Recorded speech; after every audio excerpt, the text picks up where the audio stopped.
नमस्कार। आज हम एक बेहद गहरे और आध्यात्मिक विषय पर चर्चा करने जा रहे हैं। श्री राम और हनुमान जी के बीच का वो रिश्ता जिसे हम अक्सर सिर्फ भगवान और भक्त के नजरिए से ही देखते हैं।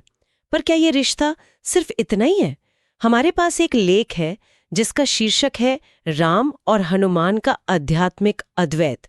ये लेख हमें इस संबंध की परतों को खोलने और उसकी आध्यात्मिक गहराई में झांकने का मौका देता है।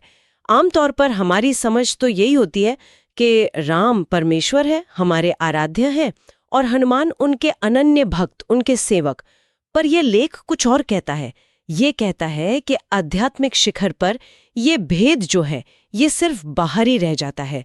तो आज हमारी कोशिश रहेगी इस लेख के जरिए ये समझना कि कैसे राम परम तत्व का और हनुमान परम भक्त का प्रतिनिधित्व करते हुए भी एक गहरे स्तर पर अद्वैत दृष्टि से एक ही हैं। मतलब ये समझना कि भक्त और भगवान का ये द्वैत, ये अभेद में कैसे बदल जाता है। बिल्कुल। और ये चर्चा सिर्फ किरदारों को समझने तक ही सीमित नहीं है, बल्कि ये उस गूढ़ आध्यात्मिक सिद्धांत अद्वैत को छूती है, जहां उपासक और उपास्य के बीच का जो फर्क है वो मिट जाता है। अद्वैत यानी दो नहीं। ये वो दर्शन है जो मानता है कि मूलतः सब कुछ एक ही परम सत्ता है, ब्रह्म। जो भेद या अनेकता हमें संसार में दिखती है वो ऊपरी स्तर पर है, व्यवहारिक है, लेकिन पारमार्थिक सत्य यानी जो अंतिम सच्चाई है वो एकता ही है। अच्छा, तो इस नजरिए से राम और हनुमान जी के रिश्ते को कैसे समझा जाए फिर? क्योंकि व्यवहारिक रूप से तो हम उन्हें अलग अलग ही पूछते हैं ना, उनके अलग स्वरूपों का ध्यान करते हैं। हाँ, यही इस लेख की खूबी है। स्रोत हमें दिखाता है कि श्री राम जो हैं वो ईश्वर के साकार रूप हैं, सत्य, धर्म, मर्यादा और प्रेम के, कह लीजिए परम आदर्श। वो परब्रह्म यानी वो निराकार निर्गुण सत्ता जब साकार रूप लेती है भक्तों के कल्याण के लिए, तो वो राम के रूप में प्रकट होती हैं। वो आदर्श राजा हैं, आदर्श पुत्र, आदर्श पति, यानी परम चेतना का मानवीय आदर्श रूप। और हनुमान जी, उन्हें हम कैसे समझें इस अद्वैत फ्रेमवर्क में? हनुमान जी उस आदर्श जीव या आत्मा का प्रतिनिधित्व करते हैं जो अपनी पूरी चेतना, अपना पूरा जीवन ईश्वर को समर्पित कर देता है। वे भक्ति, निस्वार्थ सेवा, अटूट निष्ठा और अद्भुत शक्ति के शिखर हैं। लेखकों ने सिर्फ भक्त नहीं बल्कि भक्ति का ही मूर्त रूप कहता है। भक्ति का मूर्त रूप, वाह! हाँ, उनका पूरा अस्तित्व ही राम सेवा और राम चिंतन में लीन है। वो दिखाते हैं कि कैसे एक आत्मा अपना मैंपन, अपना अहंकार मिटाकर ईश्वर से एकाकार हो सकती है। तो मतलब राम वो परम लक्ष्य है और हनुमान उस लक्ष्य तक पहुंचने का आदर्श मार्ग और प्रतीक। हाँ, बिल्कुल। और ये मार्ग है भक्ति और पूर्ण समर्पण का। ये रिश्ता सिर्फ स्वामी सेवक का नहीं है, ये उससे कहीं ज्यादा गहरा है। ये आत्मा की परमात्मा में विलीन होने की यात्रा है। हनुमान जी दिखाते हैं कि जब समर्पण पूर्ण होता है तो सेवक और स्वामी का भेद मिटने लगता है। ये आध्यात्मिक मिलन की पराकाष्ठा है। उनका हर कार्य, उनकी हर सांस राम के लिए है। इसीलिए वे उस जीव आत्मा के प्रतीक हैं जिसने ईश्वर से जुड़कर अपनी वास्तविक, अपनी अनंत शक्ति को पहचान लिया है। यहाँ ये वाकई दिलचस्प हो जाता है। लेख में गोस्वामी तुलसीदास जी का एक प्रसिद्ध उद्धरण भी है, राम भगत दो बिराजहि प्रभु परम विराजहि जानी। इसका अर्थ तो यही हुआ कि राम और उनके भक्त जैसे हनुमान जी में कोई अंतर नहीं है, दोनों में प्रभु ही विराजमान है। ये बात तो स्थापित मान्यताओं को चुनौती देती सी लगती है। ये कैसे संभव है? हाँ, ये अद्वैत दृष्टि का ही सार है। देखिए, जब भक्त जैसे हनुमान जी अपना स्व, अपना अहंकार, अपनी इच्छाएं, अपनी पहचान पूरी तरह से ईश्वर के चरणों में समर्पित कर देता है, तो उसका अपना अलग सीमित अस्तित्व का भाव मिट जाता है। वो ईश्वर की चेतना से इतना एकाकार हो जाता है कि उसमें और ईश्वर में तात्विक भेद नहीं रह जाता। जैसे नदी समुद्र में मिलकर समुद्र ही हो जाती है। बिल्कुल सही उपमा है। वैसे ही भक्त का प्रेम जब पराकाष्ठा पर पहुंचता है तो वो भगवत स्वरूप ही हो जाता है। तो ये भेद सिर्फ बाहरी भूमिका का रह जाता है। बिल्कुल। जैसे आपने पहले कहा, व्यवहारिक स्तर पर। बिल्कुल। जैसे अभिनय में कोई राजा बनता है, कोई सेवक, पर पर्दे के पीछे वो एक ही व्यक्ति हो सकते हैं। लीला के स्तर पर, व्यवहार के स्तर पर राम ईश्वर है, हनुमान भक्त। पर परमार्थ के स्तर पर जब हनुमान का मैं पूरी तरह राम में विलीन हो गया तो दोनों में एक ही चेतना प्रकाशित हो रही है। इसीलिए तुलसीदास जी कहते हैं कि दोनों में प्रभु ही विराजते हैं। हनुमान का अस्तित्व ही राममय हो गया, उनका अपना कुछ रहा ही नहीं। ये बात सोचने पे मजबूर करती है कि समर्पण की शक्ति कितनी जबरदस्त हो सकती है। तो क्या ये कहना ठीक होगा कि हनुमान का अस्तित्व राम के बिना अधूरा है और राम की लीला हनुमान के बिना? हनुमान की शक्ति, भक्ति, निष्ठा सब कुछ राम से ही प्रेरित है और राम के लिए ही समर्पित है। राम के बिना हनुमान की कल्पना ही नहीं की जा सकती। और दूसरी तरफ राम की जो लीला हम जानते हैं, सीता की खोज, लंका पर विजय, धर्म की स्थापना, वो हनुमान जी की असाधारण सेवा, उनकी शक्ति और भक्ति के बिना उस रूप में शायद संभव ही नहीं हो पाती। हाँ, ये तो है।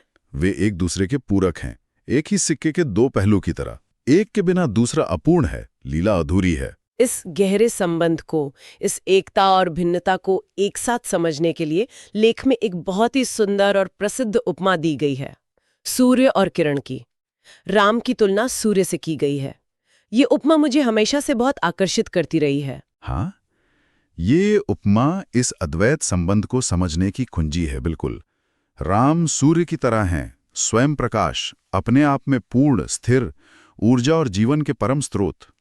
सूर्य किसी के पास जाता नहीं, कुछ करता हुआ नहीं दिखता, बस अपने अस्तित्व मात्र से, अपने सहज तेज से पूरी सृष्टि को प्रकाशित करता है, जीवन देता है। ठीक वैसे ही जैसे राम परमात्मा है, पूर्ण, शाश्वत, सबके आधार, पर स्वयं अकर्ता भाव में स्थित। बिल्कुल, राम परमात्मा के उसी स्वरूप को दर्शाते हैं, सत चित आनंद। सत यानी शाश्वत अस्तित्व, चित यानी परम चेतना, और आनंद यानी परम सुख। वे सृष्टि के आधार हैं, धर्म की धुरी हैं, हर घटना के मूल कारण हैं, लेकिन स्वयं लीला में रहते हुए भी उससे निर्लिप्त हैं, अकर्ता हैं, सूर्य की तरह स्थिर, अडिग, परम स्रोत। और हनुमान जी, उन्हें सूर्य की किरण बताया गया है। इसे कैसे समझें? किरण और सूर्य में क्या संबंध है इस उपमा के अनुसार? देखिए, किरण जो है वो सूर्य से ही उत्पन्न होती है, वो सूर्य का ही अंश है, सूर्य का ही प्रकाश है। सूर्य के बिना किरण का कोई अस्तित्व नहीं है। लेकिन हम किरण को सूर्य नहीं कहते, है ना? किरण गतिशील है, वो सूर्य के प्रकाश, उसकी ऊष्मा, उसकी ऊर्जा को दूर दूर तक फैलाती है। हम पृथ्वी पर सूर्य का अनुभव सीधे, उसके प्रचंडता से कम, उसकी किरणों के माध्यम से ज्यादा करते हैं। किरणें अंधेरा मिटाती हैं, गर्मी पहुंचाती हैं, जीवन संभव बनाती हैं। वाह! तो इस उपमा से ये साफ होता है कि हनुमान जी किरण की तरह राम के गुणों को, उनकी शक्ति को, उनकी भक्ति के आदर्श को संसार में फैलाते हैं। वो राम की दिव्यता के वाहक हैं। एकदम सही, यही इस उपमा का सौंदर्य है। ये स्वरूप में एकता दिखाती है। सूर्य और किरण दोनों का मूल तत्व प्रकाश ही है।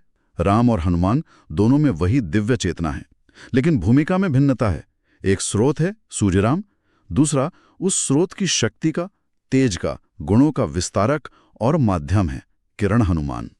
हनुमान जी किरण की तरह राम के प्रकाश यानी उनके ज्ञान, उनकी करुणा, उनकी शक्ति, उनकी भक्ति की महिमा को जगत में फैलाते हैं। वे राम के संदेश को, उनके कार्यों को साकार रूप देते हैं। और जैसे किरण को देखकर हमें सूर्य का आभास होता है, उसकी उपस्थिति का पता चलता है। हाँ बिल्कुल, अगर हम इसे आध्यात्मिक अर्थ में देखें तो जैसे किरण हमें सूर्य के अस्तित्व का बोध कराती है और उसकी ओर देखने को प्रेरित करती है, ठीक वैसे ही हनुमान जी की भक्ति, उनकी सेवा, उनका चरित्र, उनका निस्वार्थ प्रेम हमें राम की ओर ले जाता है।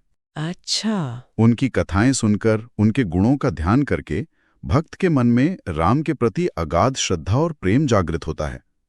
हनुमान वो द्वार बन जाते हैं जिससे गुजरकर भक्त राम तक पहुंचता है। तो इसका मतलब ये हुआ कि जब कोई हनुमान जी की आराधना करता है तो वो असल में राम तक पहुंचने का ही एक मार्ग अपना रहा है। निश्चित रूप से। इसीलिए भक्त जब हनुमान की उपासना करते हैं तो वे परोक्ष रूप से राम की ही उपासना कर रहे होते हैं।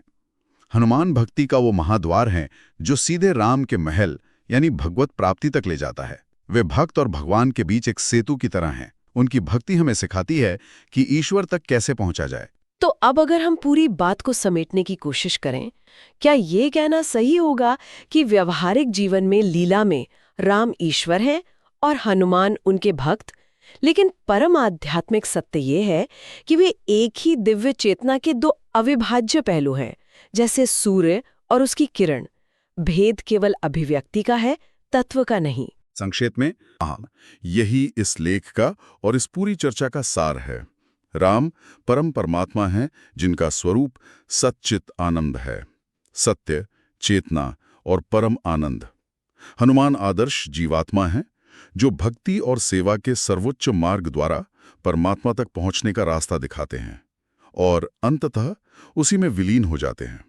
भेद व्यवहार का है, उपास्य और उपासक का, स्वामी और सेवक का, लेकिन अद्वैत दृष्टि से परमार्थिक सत्य के स्तर पर तत्वतः दोनों एक ही हैं, क्योंकि जब भक्ति और समर्पण अपनी पूर्णता पर पहुंचते हैं तो भक्त और भगवान का द्वैत भाव मिट जाता है, केवल अभेद रह जाता है। इसीलिए शायद ये कहावत इतनी प्रचलित और सार्थक है, राम बिना हनुमान अधूरे और हनुमान बिना राम अधूरे।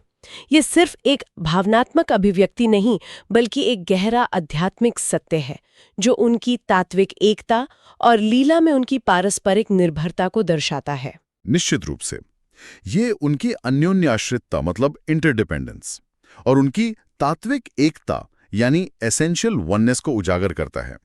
हनुमान की भक्ति का लक्ष्य और केंद्र राम है और राम की लीला को पूर्णता प्रदान करने वाले हनुमान हैं।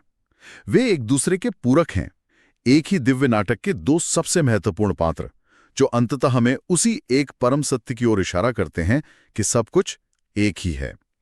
तो इस पूरी बातचीत से हमने ये समझा कि राम और हनुमान का रिश्ता सिर्फ स्वामी और सेवक के सामाजिक या भावनात्मक मॉडल तक सीमित नहीं है, जैसा कि हम सतही तौर पर सोचते हैं। ये उससे कहीं ज्यादा गहरा है, ज्यादा आध्यात्मिक है। यह ईश्वर और भक्त के बाहरी भेद से परे जाकर एक गहरे आध्यात्मिक अद्वैत, एक नॉन ड्युअलिटी को दर्शाता है। सूर्य और किरण की तरह वे स्वरूप में एक हैं, तत्वता अभिन्न हैं, भले ही उनकी भूमिकाएं और लीला में उनके कार्य हमें अलग अलग दिखते हों। और हनुमान जी की भक्ति वो सिर्फ एक कहानी नहीं, बल्कि एक जीवंत उदाहरण बन जाती है, एक मार्गदर्शक सिद्धांत बन जाती है। हाँ बिल्कुल, हनुमान जी की भक्ति वो आदर्श मार्ग बन जाती है जो किसी भी आत्मा को परमात्मा से जोड़ सकता है। ये मार्ग दिखाता है कि पूर्ण समर्पण, निस्वार्थ सेवा और अहंकार का पूरी तरह से विलय करके भक्त स्वयं भगवान का रूप कैसे बन सकता है, भगवान में कैसे विलीन हो सकता है। ये भक्ति की वो पराकाष्ठा है जहां भक्त और भगवान के बीच कोई दूरी, कोई भेद नहीं रह जाता। वो स्वयं भगवत चेतना का हिस्सा बन जाता है। और ये हमें वाकई एक गहरे विचार के साथ छोड़ जाता है। अगर हनुमान जैसे आदर्श भक्त अपने पूर्ण समर्पण से ईश्वर में विलीन हो सकते हैं, ईश्वर का ही स्वरूप बन सकते हैं, तो ये हर उस आत्मा की, हर उस जीव की क्षमता के बारे में क्या बताता है जो परमात्मा से जुड़ना चाहती है? क्या हर आत्मा के भीतर वही हनुमान जैसी क्षमता छुपी हुई है जिसे भक्ति, सेवा और समर्पण के माध्यम से जागृत किया जा सकता है? इस पर विचार कीजिएगा।